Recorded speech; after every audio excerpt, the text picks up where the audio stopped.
Let's all go to the lobby. Let's all go to the lobby. Let's all go to the lobby to get ourselves a treat.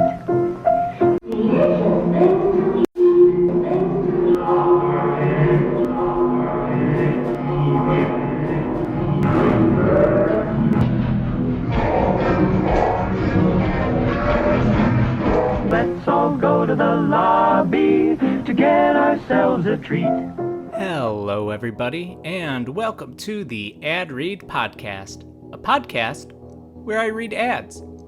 I am your host, Kendon Lusher. Today's episode is brought to you by the Coalition for Being Cool to Your Parents. Let me rap at you for a moment.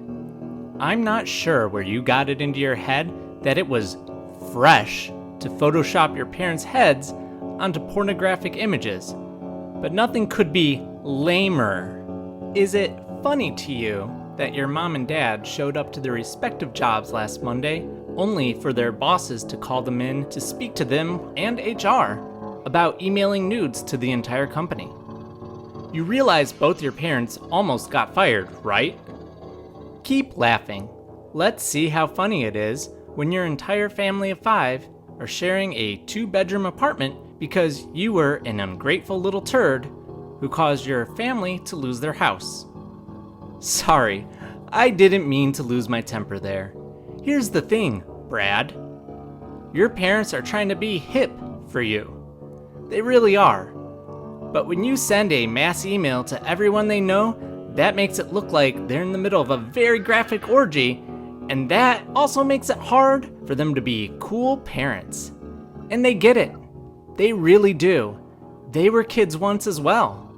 It sucks being a teenager in a house with 2 younger siblings, and it feels like everyone's always on your case all the time. Between school for most of the year and soccer in the fall, swim team in the winter, and baseball in the spring, there's never time to just unwind.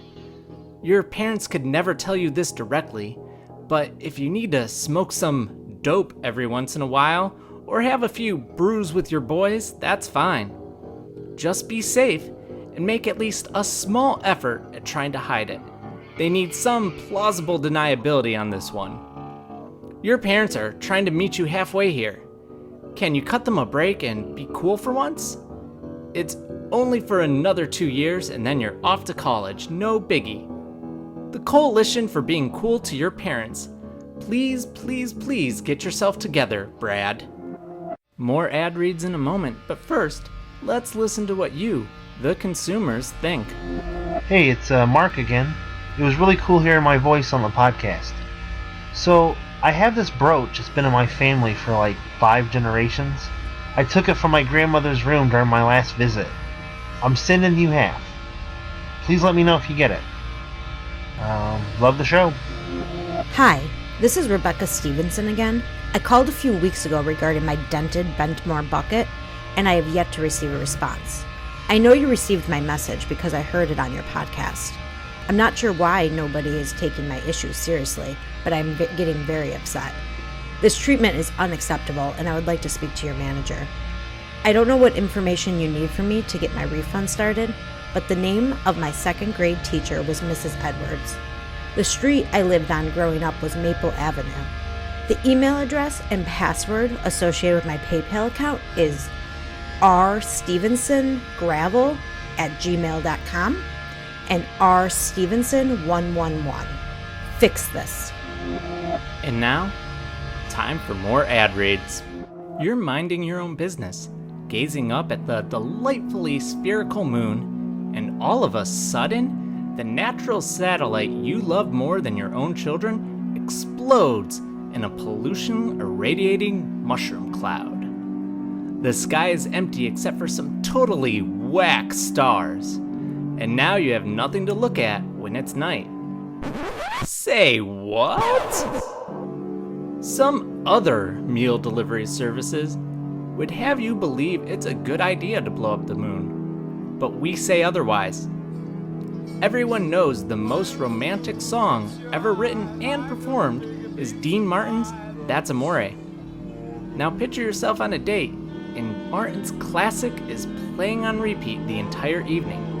You go in for the kiss, and that's when your date says, "I'm sorry, I can't get into the mood," when the moon isn't sitting seductively in its sky kingdom where it belongs. You get it because you aren't really in the mood either. And you haven't felt like you were in the mood ever since those tyrants at that other service blew up the moon. Thankfully, that hasn't happened yet. But every day it seems like more and more extremists are believing the Earth Wizard and his loony lies about keeping the moon from crashing into the Earth. I don't know why anyone would believe an old kook like the Earth Wizard. He's not even a real wizard. Despite what he may tell everyone, he's actually a warlock. If he's lying about something as weird as that, why would any of us believe him to tell the truth about the Moon Prince's plans to crash the moon into Earth?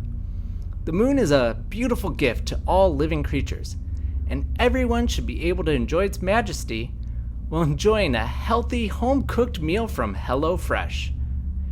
Picked from over 3 dietitian-approved meals that taste great and are easy to cook.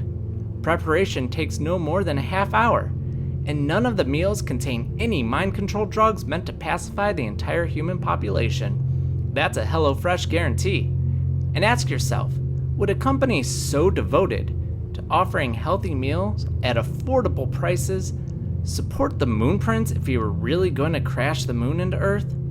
Why would we go through the trouble of making humankind healthier if mass extinction were imminent? That would not make any sense. HelloFresh, dine by the moonlight. HelloFresh is a subsidiary of the Moon Prince Industries. We received some inspirational testimonial for Bentmore Buckets. So let us take you now to South Dakota, where a useless boy named Daniel grew up on his family ranch in the town of Cheeto, which Daniel stupidly exclaimed is like the chip.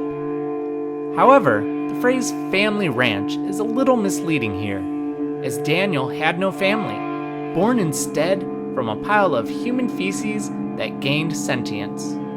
This sentient poop seems to have another theory regarding his humble beginnings. I'll let Daniel explain his dumb lie. I'm not sure that my parents realized that, one, that they were pregnant. You know, I don't know. I don't even know how that stuff worked. But two, that they had a child. I mean, they knew that I was a person, that I was alive. But I'm not 100% sure that they thought that I was their child. I think that they thought that, I was just a person that came to help out some of the smaller tasks on the ranch. Obviously, being disgusting and unlikable, Daniel had no friends. He dreamt of making friends with the pack of coyotes that would attack the sheep on his ranch. And as a side note, Daniel loved sheep, as he'll tell anyone who asks. I was a lonely child a little bit. I love a sheep. This led to a strange dichotomy in his life, where the dumb boy found himself torn between a love for sheep and a love for coyote. If I'm ever going to make any friends, I better learn how to make friends with this coyote pack. Here is where our story first becomes a little strange, before it transitions into something surprisingly heartwarming. So deep was Daniel's loneliness that he finally decided he would abandon his beloved sheep and attempt to join the coyote. In the dead of night, he stripped naked in a field and crawled around on all fours. This he was used to doing, what with his extensive history with sheep. But never before had wretched little Daniel ever tried to conform to the norms and customs of pack animals. It did not come without some difficulties. I was like, well, how do dogs get to know each other?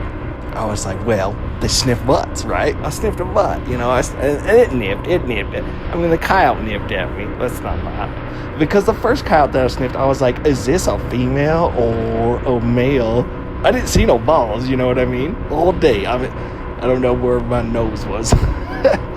I'm on all fours, and no one wants to sniff my butt. But I got to the alpha, got my nose real close to his buttocks, and he turned around and just went to town.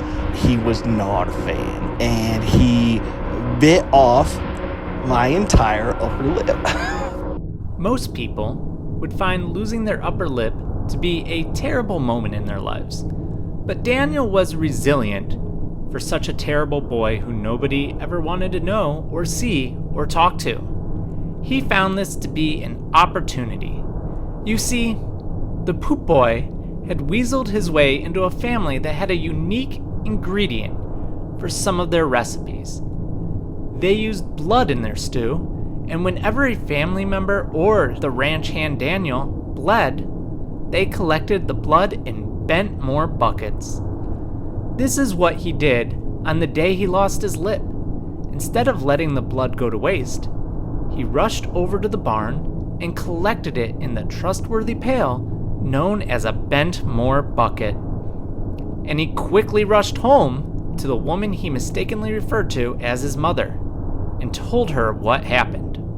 You know, if you're gonna bleed, you make sure you capture every drop of that blood, you know. I walked into the homestead and I said, Mama, I'm hurt bad. And she looked down and she said, oh my God, Daniel, are you okay? And I said, yes, I'm okay. I think I'm gonna be all right. And she said, this is the only time she ever touched me. The only time she ever touched me. She said, she put her hand on my head and she said, I like that you're bleeding, Daniel. Look at that broth. And I said, I know, Mama. I collected all the blood. And she said, then she smacked me. She smacked Daniel. That's not all the blood. He received 2 gifts that day. First, he learned a valuable lesson. He always carried a Bentmore bucket with him, so he would never again lose blood while running to that bucket. The second gift was a delicious stew. Truly, Bentmore buckets is an unimpeachable company. Speaking of Bentmore buckets, if you have purchased a Bentmore bucket in the past, this next ad is for you. Attention anyone who has ever purchased a Bentmore bucket series BB31 bucket. Do you or anyone you may have known ever purchased this bucket and found that it is dented upon being thrown down the stairs? Please call the law offices of Smith & Smith for a class action lawsuit against Bentmore buckets for this particular bucket. If you have purchased this and it is dented, call these law offices, please. And we are doing a class action lawsuit, and we are going to class action sue these guys. Google us for our number. Thank you. Wow, that sounds like a fantastic money-making opportunity for anybody who has ever bought a Bentmore bucket. That's all the time we have for this week's show. Please join us next week for even more ad reads. And remember, send in your user testimonials for anything that you have ever used or would ever like to use. Bye for now. Let's all go to the lobby. Let's all go to the lobby. Let's all go to the lobby to get ourselves a treat.